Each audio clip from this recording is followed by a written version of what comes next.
Hello. 4 రోజుల క్రిందట మా ఇంటికి ఆక్వాగార్డ్ సర్వీస్ చేయడానికి ఒక కుర్రోడొచ్చాడండి. 25 ఇయర్స్ ఉంటాయి. మనిషి చాలా యాక్టివ్‌గా ఉన్నాడు, హుషారుగా ఉన్నాడు. టక టక పని చేసుకుంటా ఉన్నాడు. కాస్త ముచ్చటగా అనిపిచ్చి మా వారు ఆ పిల్లాడిని అడిగాడు. బాబు నువ్వేం చదువుకున్నావు అని. గ్రాడ్యుయేషన్ ఏదో చేశానని చెప్పాడు. తన పని తను చేసుకుంటూ సార్ నేను 6 లాంగ్వేజెస్ మాట్లాడగలను అని చెప్పాడు. అబ్బాయికి ఇంగ్లీష్, హిందీ, తెలుగు, తమిళ్, కన్నడ అండ్ మలయాళం కొంచెం మేనేజ్ చేయగలడంట. అనిపించింది. అబ్బాయి ఇంట్రెస్ట్ చూసి అంత యాక్టివ్ గా ఉండటం చూసి బాబు నీకు ఏదైనా హెల్ప్ కావాలంటే చెప్పు అని అతను పని చేసుకుని వెళ్ళిపోయేటప్పుడు చెప్పాం. అతను బయటికి వెళ్ళి 2 నిమిషాల్లో మళ్ళీ వెనక్కి వచ్చాడు. వచ్చి సార్ మీకు స్టాక్స్ గురించి తెలుసా అని అడిగాడు. సరే రా అని అబ్బాయిని కూర్చోబెట్టి కాస్త టీ చేసి ఇచ్చి అబ్బాయితో మాట్లాడుతుంటే నాకు చాలా స్పష్టంగా 2 విషయాలు తెలిసినాయండి. అతను ఫైనాన్స్ గురించి, ఫైనాన్షియల్ ఫ్రీడమ్ గురించి, పాసివ్ ఇన్కమ్ గురించి చాలా ఎక్కువగా వీడియోస్ వాచ్ చేస్తున్నాడు అని. ఎస్డబ్ల్యూపి ప్లాన్ గురించి అడిగాడు. ఎస్డబ్ల్యూపి మనం స్టార్ట్ చేయాలంటే లంసమ్ అమౌంట్ మన దగ్గర ఫస్ట్ ఉండాలి అన్నది తనకి పూర్తిగా అర్థం కాలేదు. నాకు అర్థమైన మరొక విషయం ఏంటంటే మనం వెల్త్ క్రియేట్ చేసుకోవాలంటే మనం రిచ్ ఫ్యామిలీ నుంచి రావాల్సిన అవసరం లేదు. మనం జీనియస్ అయిపోవాల్సిన అవసరం అంతకన్నా లేదు. ఒక పద్ధతిగా ప్లాన్ చేసుకుని తన నాలెడ్జ్ ని తను ఇంప్రూవ్ చేసుకుంటే తనకు వస్తున్న శాలరీలో నుంచి అమౌంట్ ఎక్కడ ఇన్వెస్ట్ చేస్తే దాన్ని తను మల్టిప్లై చేసుకోగలుగుతాడు అనేది తెలుసుకునే ప్రయత్నంలో ఉన్నాడు. ఎంతమంది పిల్లలు ఈ రోజుల్లో అలా ఉన్నారు చూడండి. ప్రతి ఒక్కళ్ళ దగ్గర నుంచి నేర్చుకోవటానికి మనకి ఏదో ఒకటి ఉంటది అని నాకు అబ్బాయిని చూస్తే అనిపించింది. సో అబ్బాయి అడిగినట్టు ఎస్డబ్ల్యూపి స్టార్ట్ చేయాలంటే మీ దగ్గర కొంత లంసమ్ అమౌంట్ ఉండాలి. ఫస్ట్ ఆఫ్ ఆల్ మనం ఆ లంసమ్ అమౌంట్ ని ఎలా క్రియేట్ చేసుకోవాలి అది ఇంపార్టెంట్ కదా. సో ఈ రోజు వీడియో నేను అబ్బాయి దగ్గర నుంచి ఇన్స్పిరేషన్ తీసుకొని ఫస్ట్ ఆ లంసమ్ అమౌంట్ ఎలా క్రియేట్ చేసుకోవచ్చో కొన్ని స్ట్రాటజీస్ మాట్లాడుకుందాం. First and the most important strategy to make your first 10 lakh rupees is leverage. Leverage your contacts, leverage your tools, technology. మీకు ఏది leverage చేసుకోగలను అని అనుకుంటే you should learn to leverage. See for example అబ్బాయి వచ్చాడు. తను ఊరికే తను చేసే పని తను చేయకుండా I know 6 languages అని తను కమ్యూనికేషన్ స్టార్ట్ చేశాడు. What do you think is the purpose అండి? తను ఊరికే చెప్పాడని అంటారా? లేదు. కాంటాక్ట్స్ ని ఇంప్రూవ్ చేసుకోవటానికి తనకి ఎక్కడ హెల్ప్ దొరుకుతుందో తెలుసుకోవటానికి తనకున్న స్కిల్ ని తను మార్కెటింగ్ ప్రాపర్ గా చేసుకున్నాడు. మీరు 10 మందితో మాట్లాడితే మీకు రైట్ కాంటాక్ట్ ఒక్కడు దొరికినా, రైట్ రిసోర్స్ మిమ్మల్ని కరెక్ట్ గా గైడ్ చేసే వాళ్ళు ఒక్కళ్ళు దొరికినా సరే I think that is the huge turning point for your success కదా. సో మీరు చేసే పనిలో మీరు నెక్స్ట్ లెవెల్ కి గ్రో అవటానికి మీరు ఎక్కడెక్కడ లీవరేజ్ తీసుకోవచ్చు అక్కడ లీవరేజ్ తీసుకుంటే మీ వర్క్ ఈజీగా అవటమే కాకుండా బెటర్ గా కూడా ఉంటుంది. అవునా? So leveraging works like a wonder. Try చేయండి. మనం ఫస్ట్ 10 లక్షలు క్రియేట్ చేసుకోవటానికి యూజ్ అయ్యే next important strategy stick to one philosophy. మీరు ఎప్పుడు ఒక పనిని, ఒక పద్ధతిని, ఒక పర్సన్ ని, ఒక మెథడ్ ని ఫాలో అవ్వండి. మనం ఎప్పుడైనా ఒక ఫిలాసఫీని, ఒక్క మెథడ్ ని మనం ఫాలో అయితే అది బెటర్ రిజల్ట్స్ ఇస్తుంది than jumping from one idea to another idea to another idea. అలా కాదండి, మీరు ఒక్కటి ఫాలో అవ్వాలి. సే ఫర్ ఎగ్జాంపుల్ మనకు తెలిసిన వాళ్ళు ఎవరో గోల్డ్ లో ఇన్వెస్ట్ చేస్తున్నారు, మనం కూడా వెళ్ళిపోయి దాని గురించి అర్థం చేసుకోకుండా గోల్డ్ లో ఇన్వెస్ట్ చేసేయటం, లేదా ఇంకెవరో ఇంకెక్కడో డిపాజిట్స్ చేస్తున్నారు, ఓ మనం కూడా చేసేద్దామని అటు జంప్ అయిపోవటం, లేదా కొంతమంది స్టాక్స్ లో ఇన్వెస్ట్ చేస్తున్నారు, ఎందుకు ఇన్వెస్ట్ చేస్తున్నారో తెలియకుండా జంప్ అయిపోయి స్టాక్స్ లో ఇన్వెస్ట్ చేసేయటం. ఇలా 10 ప్లేసెస్ లో జంప్ అయిపోతుంటే మనం ఎక్కడా ఏది స్థిరంగా చేయలేము. ఆల్వేస్ రిమెంబర్, మీరు చేసే పనిలో మీరు మాస్టర్ అయి ఉండాలండి. సే ఫర్ ఎగ్జాంపుల్ మీరు స్టాక్స్ లో ఇన్వెస్ట్ చేద్దాం అని అనుకున్నారు, 12% రిటర్న్ రావాలి అనుకున్నారు, మీరు దాని మీద కంప్లీట్ ఫోకస్ పెట్టండి. మీరు ఎక్కడ ఇన్వెస్ట్ చేశారు, ఎందుకు ఇన్వెస్ట్ చేస్తున్నారు, మీ టార్గెట్ ఏంటి అన్నది మీకు క్లారిటీ ఉంటే మీకు ఎప్పుడు అక్కడి నుంచి ఎగ్జిట్ అయిపోవాలి. ఒకవేళ మీరు సే ఫర్ ఎగ్జాంపుల్ మీరు 12% రిటర్న్ రావాలనుకున్నారు, మ్యూచువల్ ఫండ్ లో పెట్టారు, మీకు ఆ 12% రిటర్న్ అక్కడ రావట్లేదు, అది మీకు వర్క్ అవ్వట్లేదు, then you can think of moving it on other mutual fund which is giving 15%. Instead of that ఇక్కడ డబ్బులు తీసి రియల్ ఎస్టేట్ లో డబ్బులు తీసి మరి ఇంకెక్కడో ఇలా మీరు రకరకాలుగా హాప్ చేస్తూ ఉంటే మనం ఎక్కడ సరైన వెల్త్ క్రియేట్ చేసుకోలేము. So don't be a jack of all but be a master of one.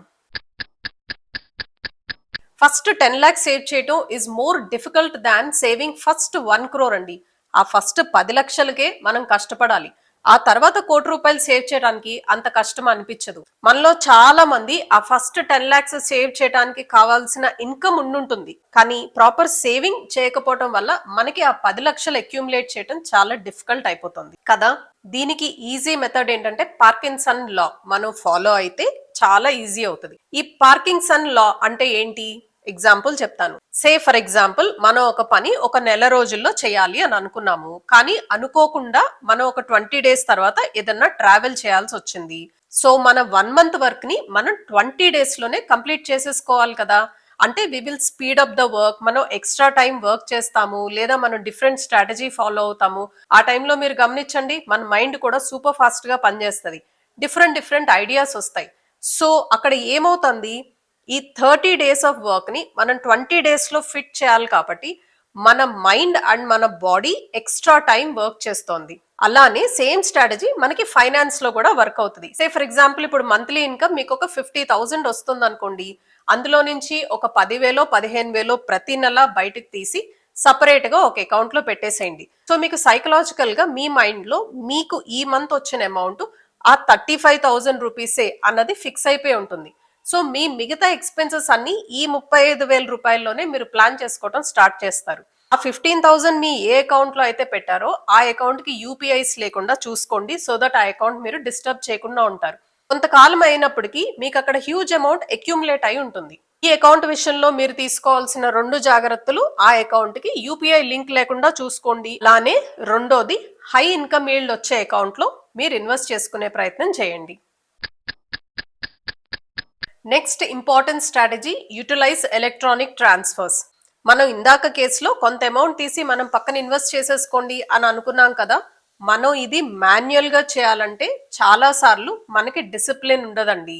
ఒక 1 మంత్ చేస్తాము, 2 మంత్స్ చేస్తాము, థర్డ్ మంత్ మర్చిపోవచ్చు, ఫోర్త్ మంత్ మనం బిజీగా ఉండొచ్చు, ఫిఫ్త్ మంత్ ఆ హ్యాబిట్ పోతది. బట్ ఎలక్ట్రానిక్ ట్రాన్స్ఫర్స్ పెట్టుకున్నారనుకోండి, మనకి ఆ డిసిప్లిన్ ప్రాబ్లం లేదు కదా, సిస్టమ్ లో మిస్టేక్స్ ఉండవు, ఆటోమేటిక్ గా ట్రాన్స్ఫర్స్ అయిపోతాయి. కాబట్టి ఒక పద్ధతి ప్రకారం, డిసిప్లిన్ ప్రకారం మీరు ఏ అమౌంట్ అయితే మీరు సేవ్ చేసుకోవాలి అనుకున్నారో అది ఆటోమేటిక్ ట్రాన్స్ఫర్ అయ్యేలాగా పెట్టుకోండి. సో మీ శాలరీ డిపాజిట్ అయిన తర్వాత, say for example me salary 30th of every month వస్తుంది అనుకోండి, 31st కి మీరు ఎలక్ట్రానిక్ ట్రాన్స్ఫర్ పెట్టేసుకుని ఉండండి.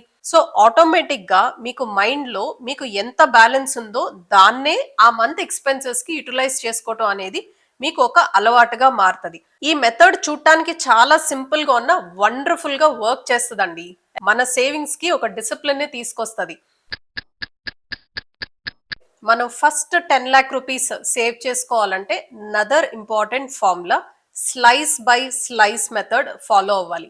చూడండి, మనం 10 లక్షలు సేవ్ చేయాలి అనగానే, లేదా ఒక ₹1,00,00,000 సేవ్ చేయాలి అనగానే అది చాలా పెద్దగా కనిపిస్తుంది మనకి. అసలు మనం చేయగలమా? 10 లక్షల ఎప్పుడు సేవ్ చేసేది? ₹1,00,00,000 ఎలా సేవ్ చేసేది అని చాలా మందికి అనిపిస్తుంది. దానికి మీరు slice by slice method apply చేస్తే అంత డిఫికల్ట్ గా అనిపించదు. చూడండి, ఎగ్జాంపుల్, మీరు ఒక 10 లక్షల రూపాయలు 5 ఇయర్స్ లో సేవ్ చేయాలనుకున్నారనుకోండి. 10 లక్షలు అని చూడగానే మనకి పెద్దగా అనిపిస్తుంది. కానీ 5 ఇయర్స్ లో మనం చేయాలంటే సంవత్సరానికి మనం ఎంత సేవ్ చేయాలి? ఒక సంవత్సరానికి మనం 2 లక్షల రూపాయలు సేవ్ చేయాలి కదా. ఆ 2 లక్షల రూపాయలని మంత్లీ డివైడ్ చేయండి. అంటే నెలకి 16,000 రూపాయలు, అప్రాక్సిమేట్ గా 16,500 రూపీస్ మీరు సేవ్ చేయాల్సి ఉంటుంది. సో మీరు మంత్లీ సేవ్ చేయాల్సింది 16,000 కదా. మనం ఓవరాల్ గా చూసినప్పుడు 10 లక్షలు మనకు పెద్దగా అనిపించినా, సంవత్సరానికి 2 లక్షలు సేవ్ చేయటం పెద్దగా అనిపించినా, మంత్లీ 16,000 సేవ్ చేయటం పెద్దగా అనిపించదు కదా. మనలో చాలా మంది నెలకి 16,000 రూపీస్ ఈజీగా సేవ్ చేయగలుగుతారు. మనకి ఎప్పుడైనా ఎక్స్ట్రా ఇన్కమ్ వచ్చినప్పుడు ఒక 2,000 3,000 ఆ అకౌంట్ కి మనం యాడ్ చేసుకుంటా వెళ్ళాం అనుకోండి. అలాగే ఆ అకౌంట్ లో హై ఇంట్రెస్ట్ ఈల్డ్ ఉండేలాగా, లేదా మనం స్టాక్స్ లోనో మ్యూచువల్ ఫండ్స్ లోనో మంచి రిటర్న్స్ వచ్చే ప్లేస్ లో మనం ఇన్వెస్ట్ చేసాం అనుకోండి. ఒక 1 ఇయర్ కంప్లీట్ అయినప్పటికీ మీరు ఆ అకౌంట్ చూసుకుంటే మీరు సేవ్ చేసిన 2 lakhs కాకుండా ఆ 2 lakhs మీద మీకు ఇంట్రెస్ట్ కూడా జనరేట్ అయి ఉంటుంది కదా. ఇలా ఒక పద్ధతిగా స్ట్రాటజీ ప్రకారం మీరు సేవ్ చేసుకుంటా వెళ్తే మనం అనుకున్నట్టు 5 ఇయర్స్ లో కాదు, మీరు 3 సంవత్సరాల్లోనే మీ టార్గెట్ ని మీరు రీచ్ అయిపోతారు. సో ఎప్పుడైనా మనం చేయదలుచుకున్న పని స్లైస్ బై స్లైస్, చిన్న పీస్ గా మనం తీసుకొని 1 విన్ ఎట్ ఎ టైం అన్నట్టు మనం ప్లాన్ చేసుకుంటే మనం చాలా ఈజీగా మనం అనుకున్న 10 lakhs గోల్ ని మనం అనుకున్న టైం కన్నా ముందే రీచ్ అయిపోతాం. మన 10 లక్షలు ఫస్ట్ టార్గెట్ మనం రీచ్ అయిపోయిన తర్వాత నెక్స్ట్ మనం 1 crore టార్గెట్ పెట్టుకోవచ్చు. అది కూడా ఇలాగే స్లైస్ బై స్లైస్ మెథడ్ లో మనం ఒక స్ట్రాటజిక్ గా ఒక పద్ధతి ప్రకారం మనం సేవ్ చేసుకుంటే మనకు ఆ ₹1,00,00,000 కూడా ఈజీగానే సేవ్ అవుతాయండి. దానికోసం నా ఛానల్ ని ఫాలో అవుతూ ఉండండి. Will discuss more tips like this. Anyway, next strategy. So మన నెక్స్ట్ స్ట్రాటజీ ఏంటి? మనం ఒక అకౌంట్ లో సపరేట్ గా 16,500 రూపీస్ మనం డిపాజిట్ చేసుకుంటూ లేదా ఒక పర్టికులర్ ఫండ్ లో మనం ఇన్వెస్ట్ చేసుకుంటూ లేదా ఎస్ఐపిస్ చేసుకుంటూ ఉన్నాం. ఈ పర్టికులర్ అకౌంట్ ని మీరు 3 మంత్స్ కి ఒకసారో 6 మంత్స్ కి ఒకసారో రివ్యూ చేసుకుంటూ ఉండాలి. సే ఫర్ ఎగ్జాంపుల్ మీరు ఏదైనా ఒక ఫండ్ లో ఇన్వెస్ట్ చేశారనుకోండి, అక్కడ మీకు మంచి రిటర్న్స్ రావట్లేదు అనుకోండి, ఆ అమౌంట్ నా ఫండ్స్ నుంచి తీసి మీరు మరొక ఫండ్ లోకి ట్రాన్స్ఫర్ చేసుకోవడానికి వీలవుతుంది. రివ్యూ చేసుకోవటంలో ఉన్న ఇంకొక ఇంపార్టెంట్ అడ్వాంటేజ్ ఏంటంటే, మనం 10 లక్షలు సేవ్ చేసుకోవటానికి మనం 5 ఇయర్స్ టైం పెట్టుకున్నాం కదా. 5 ఇయర్స్ అంటే ఈ లోపు మీ ఇన్కమ్ కూడా గ్రో అవుతుంది కదా. మీ శాలరీలో మీకు హైక్ వచ్చి ఉండొచ్చు, లేదా బిజినెస్ లో ఏదైనా మంచి ప్రాఫిట్ వచ్చి ఉండొచ్చు, లేదా మీ ప్యాసివ్ ఇన్కమ్ లో నుంచి ఏదైనా కొంత అమౌంట్ మీకు వచ్చి ఉండొచ్చు. ఈ అమౌంట్స్ అన్ని ఈ అకౌంట్ లోకి వచ్చేలాగా ప్లాన్ చేసుకోండి. అలానే మీరు సాలరీడ్ పర్సన్ అయితే మీకు ఇన్కమ్ హైక్ వస్తే 16,500 బదులు మీరు ఒక 20,000 సేవింగ్స్ లో పెట్టుకోండి. సో ఇలా మీ ఫోకస్ అంతా ఫస్ట్ 10 lakhs మీదే ఉంటే ఆ అకౌంట్ లో మీకు అమౌంట్ అక్యూములేట్ అవుతూ ఉంటుంది కాబట్టి మీ టార్గెట్ ని మీరు అనుకున్న దానికన్నా ఫాస్ట్ గా అచీవ్ చేస్తారు. Immediately after that me next target of 1 crore కి మీరు ప్లాన్ చేసుకోవడానికి ఈజీగా ఉంటుంది. సో మన next target of 1 crore plan చేయడం కూడా మరీ అంత డిఫికల్ట్ కాదండి. డిసిప్లిన్ ఉండి కన్సిస్టెన్సీ ఉండి మంచి స్ట్రాటజీ ఉంటే డెఫినెట్ గా మనం అచీవ్ చేయగలుగుతాం. ఈ వీడియో ఫ్రెండ్స్ అండ్ ఫ్యామిలీకి షేర్ చేయండి, లైక్ చేయండి, సబ్స్క్రైబ్ చేసుకోండి. చాలా మంది ఇంకా సబ్స్క్రైబ్ చేయకుండానే వ్యూ చేస్తున్నారు. ఈ వీడియో నచ్చితే please subscribe to my channel. Thank you. Bye.